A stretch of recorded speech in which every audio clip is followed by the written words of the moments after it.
सोचिए, अगर हजारों करोड़ रुपए का इंफ्रास्ट्रक्चर तैयार हो जाए लेकिन उसका इस्तेमाल करने वाला निजाम ही वक्त पर खड़ा ना हो तो उस सरमाए का आखिर क्या फायदा। जम्मू डिवीजन में कुछ ऐसा ही मंजर देखने को मिल रहा है। एक तरफ हजारों करोड़ की नेचुरल गैस पाइपलाइन अपनी तकमील के करीब है तो दूसरी तरफ लोगों के घरों तक गैस पहुंचाने वाला 538 करोड़ रुपए का सिटी गैस डिस्ट्रीब्यूशन प्रोजेक्ट 4 साल से ज्यादा वक्त गुजरने के बाद भी लगभग कागजों से आगे बढ़ ही नहीं सका है। इस सूरत हाल ने न सिर्फ प्रोजेक्ट की रफ्तार पर बल्कि प्लानिंग, कोऑर्डिनेशन और पब्लिक इन्वेस्टमेंट के इस्तेमाल पर भी संजीदा सवाल खड़े कर दिए हैं। सेंट्रल सेक्टर इंफ्रास्ट्रक्चर प्रोजेक्ट्स की ताज़ा रिपोर्ट्स की माने तो उनके मुताबिक जम्मू, उधमपुर, रियासी, सांबा और कठुआ को कवर करने वाले 538 करोड़ रुपए के सिटी गैस डिस्ट्रीब्यूशन प्रोजेक्ट को मार्च 2022 में मंजूरी दी गई थी। इस प्रोजेक्ट का मकसद डोमेस्टिक, कमर्शियल और इंडस्ट्रियल कंज्यूमर्स को पाइप्ड नेचुरल गैस मुहैया कराना और ट्रांसपोर्ट सेक्टर के लिए कंप्रेस्ड नेचुरल गैस यानी कि CNG स्टेशन का नेटवर्क तैयार करना है ताकि साफ और इन्वायरमेंट फ्रेंडली फ्यूल को बढ़ावा दिया जा सके। लेकिन हैरानी की बात यह है कि मई 2026 तक इस प्रोजेक्ट पर सिर्फ 4.32 करोड़ ही खर्च किए गए हैं, जो टोटल सैंक्शन कॉस्ट का 1% से भी कम है। Ministry of petroleum and natural gas ने गवर्नमेंट ऑफ इंडिया को बताया है कि अब इस प्रोजेक्ट की कंप्लीशन सितंबर 2034 तक टारगेट की गई है। यानी जिस प्रोजेक्ट से जम्मू डिवीजन के लाखों लोगों को क्लीनर फ्यूल, कम खर्च और बेहतर एनर्जी इंफ्रास्ट्रक्चर मिलना था, उसके लिए अभी भी लंबा इंतजार करना पड़ सकता है। इसके बिल्कुल बरअक्स Mehsana Bathinda Jammu natural gas pipeline project में काफी तेज रफ्तार से काम हुआ है। 7,392 करोड़ रुपए के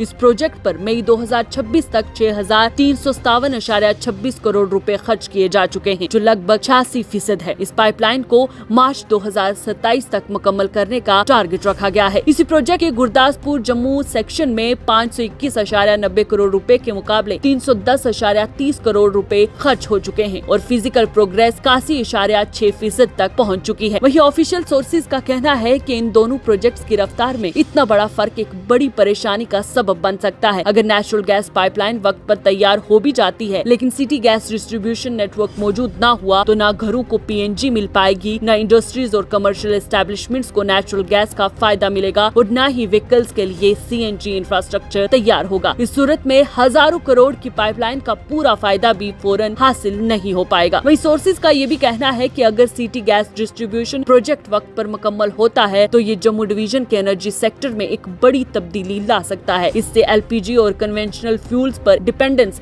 कम होगी, इंडस्ट्रीज को इकोनॉमिकल फ्यूल मिलेगा, ट्रांसपोर्ट सेक्टर को क्लीनर एनर्जी का ऑप्शन मिलेगा और इन्वायरमेंट पर भी पॉजिटिव असर पड़ेगा। लेकिन मौजूदा फिगर्स ये दिखाती हैं कि ये तमाम फायदे फिलहाल काफी दूर नजर आ रहे हैं। ऑफिशियल्स का ये भी मानना है कि अगर लास्ट माइल डिस्ट्रीब्यूशन नेटवर्क वक्त पर डेवलप नहीं हुआ तो नेचुरल गैस पाइपलाइन पर की गई भारी पब्लिक इन्वेस्टमेंट का एक हिस्सा अंडर यूटिलाइज्ड रह सकता है। उनका कहना है कि दोनों प्रोजेक्ट्स की टाइमली कमीशनिंग जरूरी है ताकि इतने बड़े इंफ्रास्ट्रक्चर पर खर्च किए गए पब्लिक फंड्स का बेहतरीन इस्तेमाल हो सके। इसी बीच department of food, civil supplies and consumer affairs, जो यूनियन टेरिटरी लेवल पर इस प्रोजेक्ट का नोडल डिपार्टमेंट है और एग्जीक्यूटिव एजेंसीज के साथ कोऑर्डिनेशन की जिम्मेदारी रखता है, उसकी तरफ से प्रोजेक्ट की सुस्त रफ्तार की वजह पर कोई मालूमात सामने नहीं आई है। इसी वजह से इंटर डिपार्टमेंटल कोऑर्डिनेशन और इम्प्लीमेंटेशन मैकेनिज्म को लेकर भी काफी सवाल उठ रहे हैं। बहरहाल ये सिर्फ एक इंफ्रास्ट्रक्चर प्रोजेक्ट की देरी का मामला नहीं है बल्कि प्लानिंग, एग्जीक्यूशन और पब्लिक अकाउंटेबिलिटी का भी इम्तिहान है कि जब एक तरफ हजारों करोड़ की पाइपलाइन तकमील के करीब हो और दूसरी तरफ उससे आवाम को फायदा पहुंचाने वाला डिस्ट्रीब्यूशन नेटवर्क ही तैयार न हो तो डेवलपमेंट के दावे अपनी अहमियत खो देते हैं। अगर इस प्रोजेक्ट की रफ्तार में जल्द बेहतरी नहीं आती है तो सिर्फ क्लीनर एनर्जी का ख्वाब ही नहीं बल्कि पब्लिक मनी का बेहतर इस्तेमाल और जम्मू डिवीजन के मुस्तकबिल से जुड़ी कई उम्मीदें भी मजीद ताखीर का शिकार हो सकती हैं।